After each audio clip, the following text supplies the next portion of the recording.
savoir qui je suis, me soutenir de mon désir, tout en tenant compte de l'autre. C'est ça, être sujet. C'est passer par des étapes de vie. Oui, mais lesquelles? Eh bien, c'est le trajet du sujet. Et ça, je vous l'explique tout de suite. C'est parti. Selon les méta-analyses, c'est la période de l'enfant, de moins 9 mois avant ma naissance, comment mes parents parlaient de moi. À 2 ans, c'est-à-dire l'entrée dans le langage et la marche, les soins et l'hygiène ne suffisent pas. J'ai besoin d'un amour inconditionnel, c'est-à-dire d'un maternant pour me sentir en sécurité dans la vie. Et l'État a bien compris tous les enjeux de cette période de vie. Une commission de 18 experts s'est rassemblée pour publier un écrit. Garantir une bonne santé physique et mentale dès le début de la vie, c'est agir pour les parents, les citoyens et les adultes de demain. C'est aussi pendant cette période que le bébé cale toutes ses émotions, la joie, la tristesse, la peur et la colère, grâce aux interactions qu'il a avec les adultes. Le bébé rassure qu'il est bien vivant, c'est ce que les méta-analyses appellent l'en deçà du principe de plaisir. Allez bébé, bouge, dis-moi que tout va bien. Ah, ça y est. Ouh, il a bougé. T'es changé, t'as mangé, tout va bien là. Qu'est-ce qu'il y a là? Non mais maintenant il faut dormir là.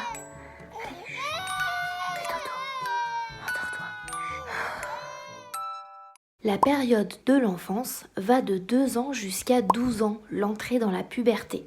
Du moment où je marche et où je parle, je découvre le monde. Il est donc important que je trouve dans ma vie un paternant qui m'aide à me détacher de mon maternant. Le paternant met des limites. Il apprend que dans la vie, je ne peux pas être dans la toute-puissance, je dois gérer ma frustration, ne pas avoir tout de suite, car il y a des règles pour vivre tous ensemble. Dans la vie, il existe un principe de réalité. Il faut que je respecte mes besoins. Dormir, manger, aller à l'école, apprendre la politesse. J'apprends donc à être le bon objet de mes parents.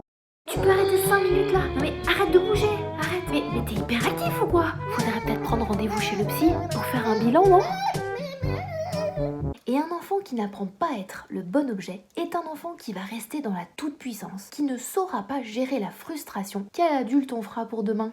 L'adolescence, c'est se poser en s'opposant. Avec l'arrivée de la puberté, les émotions sont à fleur de peau, le cerveau continue à se construire. L'adolescent lâche le père pour aller vers les pairs. Il écoute son désir, vit uniquement dans le principe de plaisir. L'ado ne veut plus être le bon objet de ses parents. Il fabrique donc son personnage pour jouer un sketch qui va durer quelques années.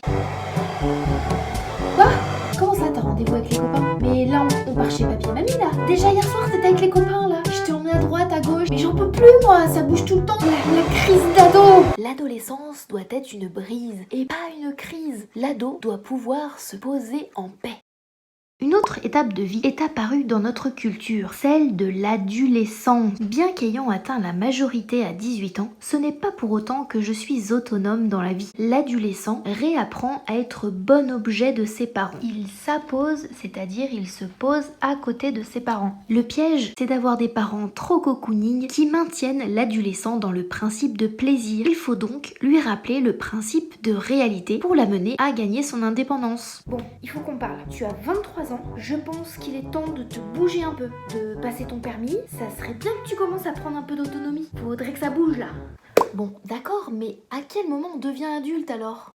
Je deviens adulte à partir de 25 ans parce que mon cerveau a terminé sa maturation. Je peux faire un choix sexuel, je suis autonome psychologiquement, financièrement. Oui, et vous allez me dire, une fois qu'on est adulte, on n'a plus qu'à vieillir. Eh bien non, parce que on devient vieux quand on a plus de souvenirs que de projets. Et oui, je vous souhaite donc de mourir vivant et pas d'être dans la survie toute la vie. Et pour ça, il faut avoir trouvé sa vocation de vie. C'est quoi ce truc là? Ah, ça, je vous l'expliquerai une prochaine fois.